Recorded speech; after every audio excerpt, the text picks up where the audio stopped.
Over my gaming career, I've bought several Monster Hunter titles, played them for a few hours, and then put them down and never pick them back up again. To me, these games are just really niche and complicated, and I really felt like they weren't manageable for new players, especially when the series was limited to handhelds only. Monster Hunter today has a ton of mechanics that are all very important to the gameplay, but back in the 3DS era, there were so many more mechanics, and each one was so much more important than they are in the games today. And again, in the 3DS era, I kind of hated that these games were limited to that system. To me, I always felt like this series would do better on consoles, especially with graphics and performance. But then, of course, Monster Hunter World came out, and that was exactly what I was looking for. Better visuals, better performance, and a gaming experience that could be played on a TV. Again, everything I wanted, but I still didn't play this title. It seemed too gatekeepy for me with all the mechanics, but I could tell the series was headed in the right direction with simplifying the Monster Hunter experience. And then of course Monster Hunter Rise came out after that, which was kind of more the same, but a little bit more of a callback to the old style, but yet again I still didn't play it. And mind you, I bought both of these titles. They've just been sitting in my backlog for years. But then Monster Hunter Wilds was announced, and this game was supposed to take the franchise to bigger and better heights than ever before. And of course all the previews were just glowing with praise. Then the reviews came out saying how good the game was, but a lot of controversy was surrounding this title with performance and difficulty of the game. But the overall sentiment of it was that this game was fun, while also being very streamlined and potentially the best Monster Hunter experience yet.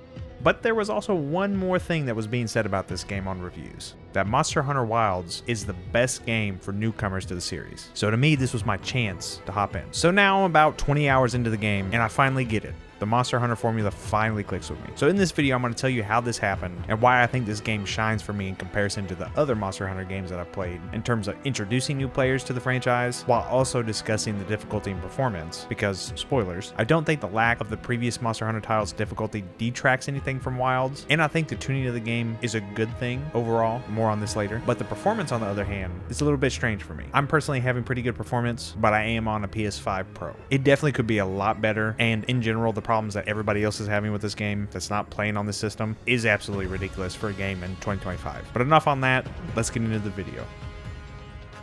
Why Monster Hunter Wilds is great for new players.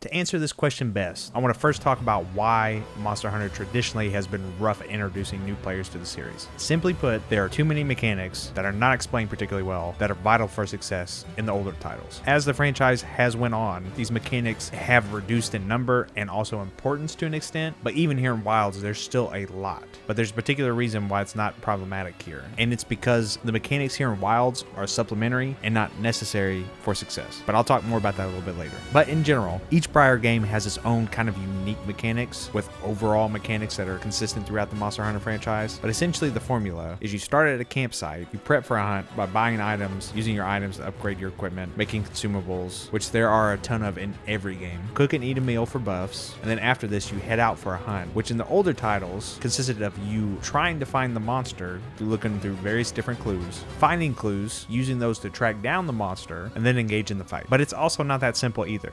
So fighting the monsters traditionally was about juggling a lot of different things going on all at once with a pretty clunky battle system. The first thing to juggle is the weapon type that you're using. Most Monster Hunter games have anywhere between 10 to 14 weapon types, with older titles having less, of course. And each type performs pretty significantly different from one another, and they all have their unique abilities that can either make or break a weapon for you. So you first have to decide on which weapon you're going to take out on the hunt with you. And once you do, that's your weapon for that hunt. No switching it out, so you better pick the right one. But of course, once you do this, learning how to properly use the weapon is a challenge in and of itself. Once you're in battle and using the weapon on a monster, you're also balancing keeping the weapon sharp, because keeping it sharp does the most damage, dodging attacks, managing trap placements, healing once you get hit, which healing takes a long time in this franchise, activating buffs, dealing with elemental damages and buffs, and attacking the right parts of the monster so that you get the right parts that you need in order to craft better weapons and armor, which is really the only way of truly leveling up in this franchise. And getting the right parts to make the right armors and weapons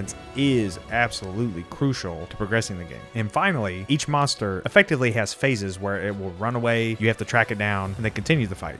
When Monster Hunter was like this, it was very annoying to me. I really tried to get into the old Monster Hunter games, but all of these mechanics were holding me back from really digging my teeth into it. And on top of that, I felt like the combat just wasn't very fun. But I really liked the idea of it. But my experience with the older games is almost the opposite experience I'm having with Monster Hunter Wilds. There are a few primary reasons for this, and they're pretty simple. The classic Monster Hunter experience is now streamlined. The excessive mechanics are only supplementary to the core experience and not fundamentally necessary. And the main one is that the combat is vastly improved from the prior titles. The focus here in Monster Hunter Wilds seems to be keeping the player engaged with the monster fights and minimizing everything else, including the hunting part of it. With one exception, that being the story, and we'll definitely talk about that a little bit later. Tracking a monster down now is super easy because you can basically just hop on the mount and have it auto run to where the monster's at. And if you want to hunt individual monsters, it's super easy now because there's a ton of optional missions that you can just straight target that monster, hop on the mount, auto run to where the monster's at, and begin the fight. And then of course when the monster runs off to start the next phase, you can hop on the mount again and then auto run to where it's going. And another part of the streamlining of this game is the resource collecting. In the older games, in order to get some of the items that you would need to be successful in a hunt, you'd have to go out into the world, collect various different items, go back to the base camp, craft what you need, and then go on the hunt. Here in Wilds, when you're on the mount traveling to the monster, there's items scattered everywhere in the world. So you can just collect them as you're going by. Through doing this and just kind of basically paying attention to my surroundings as I'm getting to the monster, I've collected enough stuff to have plenty of items that I use in battle. So I never need to go out into the open world to go get what I need. So to me, that's awesome. But the best part of this game is without a doubt the combat. So again, the combat is probably the best in the series. And coming from somebody that didn't really mess with Monster Hunter before this, the combat is very, very fun. But specifically for new players, the combat's great because it's so much more fluid. It's still definitely a bit clunky, but it's 100% more manageable. In these fights, there's still a lot that you can do, like setting up traps, using different items to distract monsters, using items to bait monsters into a trap, trying to get other monsters involved with the monster fight. But all of this is really extra stuff. You don't need this to be successful. And this experience is exactly what I wanted out of a Monster Hunter game. But of course, if you want to engage with these mechanics, you will probably have a better fighting experience. But for me, I just don't really want to sit down and get the hang of everything as soon as I start playing. Now, if I learn these mechanics as I'm playing through the game, that's the perfect situation, which I'm kind of picking up on some things as I go along. So I suspect by the end of the game, I'll have a pretty good grasp on how to use some of the more obscure mechanics. But the way the game is now, 20 hours into it, I'm really just focusing on getting better gear, progressing the story, and fighting monsters time and time again. And that keeps the game very engaging and fun. And they did a really great job at streamlining everything here. So because this game is so streamlined, I've been trying out various different weapon types, and also because of difficulty, which we'll get into a little bit later, I've been able to just go into fights, try these new weapons, see if I like them or not, or if I can get the hang of the general mechanics of the weapon. But most importantly, if I find it fun to use. In other Monster Hunter games, I would have picked one weapon and just stuck with it because I really didn't want to take the time to learn another weapon and then fail a hunt because I'm just not doing well with it. But I'm also finding myself rerunning monster hunts to get their armor and weapon, even though I may or may not use it. And again, part of the streamlining, you pick the optional quest, hop on the mount, go to the monster, and then just fight. So this streamlining is really, really great for new players and keeping them engaged in the game. However, one of the main topics of controversy is the difficulty of the game. And I will say, this game is definitely easier than the previous titles, and it's a relatively easy game. But some of the previous games were really, really, really hard for new players. And I think that truly alienated people from the franchise. But again, here in Monster Hunter Wilds, it's relatively easy as a whole. But I do think there are ways to increase the difficulty and make the game more challenging. So as a whole, I think the difficulty level here in Monster Hunter Wilds is very good. I do feel like with each fight, you at least have to try in order to win. There is still a danger of the monster knocking you unconscious, and then you have to go back to a camp. And of course, if you do this 3 times, the mission fails. Thus far, I've only been knocked unconscious once, and then shortly after that completed the mission. But I'm also getting better and better gear as I move from one monster to the next by replaying some of the fights and then chasing the gear set. However, I feel like I have personally artificially increased the difficulty of some of the hunts by either trying to speed run the hunt or adding additional monsters into the hunt that I want to take down along with the targeted monster. Again, one of the things I love about this is chasing the gear. So in order to get some of the best armor and weapons, you need to kill some of these monsters over and over again, along with targeting specific parts and everything like that. So to me, targeting the parts is an addition to the difficulty. And because you need to kill them over and over again, this is where the speed running comes in, which to me is its own challenge in and of itself. But also, if you're in a hunt and there's other monsters around you that have parts that you need, you can try to kill them before killing the target monster to save you some time on getting those parts. So that adds on to the difficulty as well. And especially when you do that, you really got to pay attention to the time limit, because if you run out, you fail.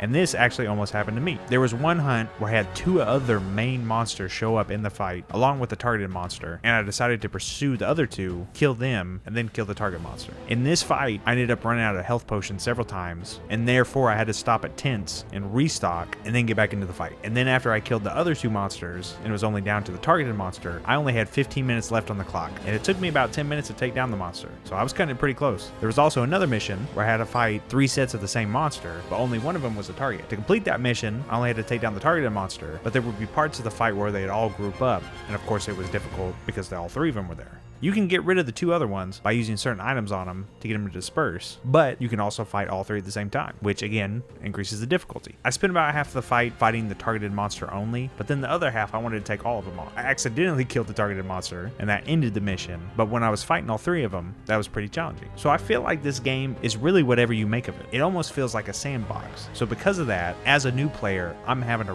really good time with this game. And I primarily think it's because this game is streamlined and it focuses on only the fun parts of Monster Hunter. But there are some things about this game that are deeply problematic. My issues with the game so far. Thus far, there are really only 2 main problems that I have with the game. And there's one more thing that I think is just really dumb, but it doesn't affect me much. But if it did, I'd be super mad. The 2 main problems that I'm having with the game are the story and the performance. The story here in Monster Hunter Wilds sucks. It is a bore, and it is very long. Each cutscene is usually several minutes, and they're not enjoyable. It's a mix of the voice acting and the dialogue and the plot. Like, all of it's just bad. As a whole, I really like the idea of Monster Hunter. I think the world and lore is very interesting, and I like the campiness of the plot and the series as a whole, but I think Monster Hunter Wild story dilutes all of these aspects, and it very much overstays its welcome. And it takes itself way too seriously. In general, the story is very generic. I do sense some plot twists coming up through various different things, but again, as a whole, it's just very generic and not interesting. And again, the cutscene's extremely long. I've almost tuned out of all of them now. Which this really kind of sucks because the cutscenes look amazing. They're some of the best cutscenes that I've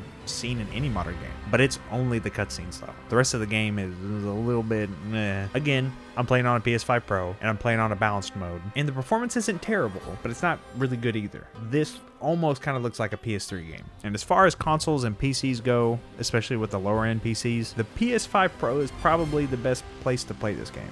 Unless you're on like a 4090 or even a 5090, because it looks pretty rough everywhere. But even here on the PS5 Pro, it's very suboptimal. Again, I'm running it on balanced mode because on performance mode, while you get 60 FPS and 60 FPS only, the fidelity drops tremendously. But on fidelity mode, while the graphics improve significantly from the performance, they're still not great, and you are locked at 30 FPS. And for me, there's a huge difference in gameplay between 30 FPS and 60 FPS. And really, anything above 30 FPS is better than 30 FPS. When you put it on balanced mode, that doesn't quite hit the 60 FPS. It usually has you floating around 40 to 50 frames, but the overall fidelity is about the same as it is on fidelity mode. But the slight increase in frames is very noticeable. So I think that by far is the best mode to run this game on. Textures, sharpness, and just overall quality of the gameplay is very subpar, graphically speaking. Again, looks like a PS3 game, but the game is beaming with art direction. And in particular, you can tell that this game's really struggling when you interact with in-game models and have them talk to you.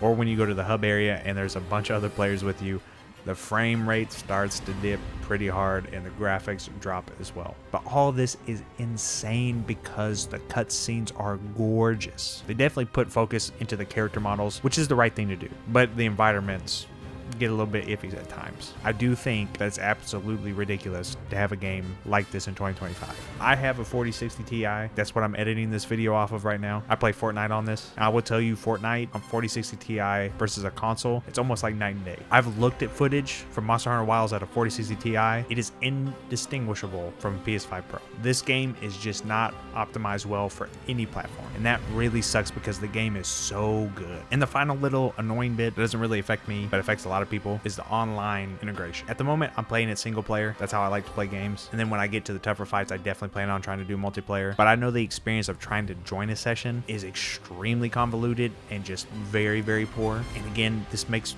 no sense to me. We have so many games that do this seamlessly. Not to bring up Fortnite again, but Fortnite does it seamlessly. Every game should just have a system where you can invite a friend, they accept the invite, join the party, and then you have in-game voice chat. That's how it should work. The way they have it here in Monster Hunter Wilds is so obtuse, and it's dumb. It's just dumb. But that's really about it for all the negatives I have. And while these aspects definitely take away from the overall experience, this game is still just really fun, and I'm hooked. Final thoughts so far. I'm really loving this game, and I really don't see that changing as I continue to play it. I've always been a sideliner or a window player of Monster Hunter, and I've just never been able to get into the series. Monster Hunter Wilds has liberated me from this foolish position, and now I'm fully invested into the franchise. Well, definitely Monster Hunter Wilds for sure. But no, I genuinely have a desire to go back to some of the previous titles and give them a fair spin, but only after Wilds, of course. Monster Hunter Wilds has been great at introducing me to the series simply because of how streamlined it is and how good the combat is in this game. It is so good. And even sitting here writing this script and now recording this voice line, I'm itching to get back to it and just play some more because this game's just phenomenal. But with that, that's how I got into Monster Hunter through Monster Hunter Wilds. If you liked the video and you want to see more like this, hit the subscribe button, hit the like button, hit the bell notification. That way you don't miss out on any future videos. 97% of my viewers are not subscribed. So if you aren't already and you want to, just go ahead and hit the subscribe button. It's free. And leave a comment and tell me what you thought about the video or what you'd like to see me do next. Again, thank you all for the support. I appreciate each and every one of you. I love seeing what you think about these videos and your opinions on the video or the game in the comments. Also, if you want to help support the channel further, consider becoming a member and get some extra loyalty badges, emojis for comments, and a shout out in my next video. But until then, I wish you all the very best, and I hope you enjoy. Bye-bye!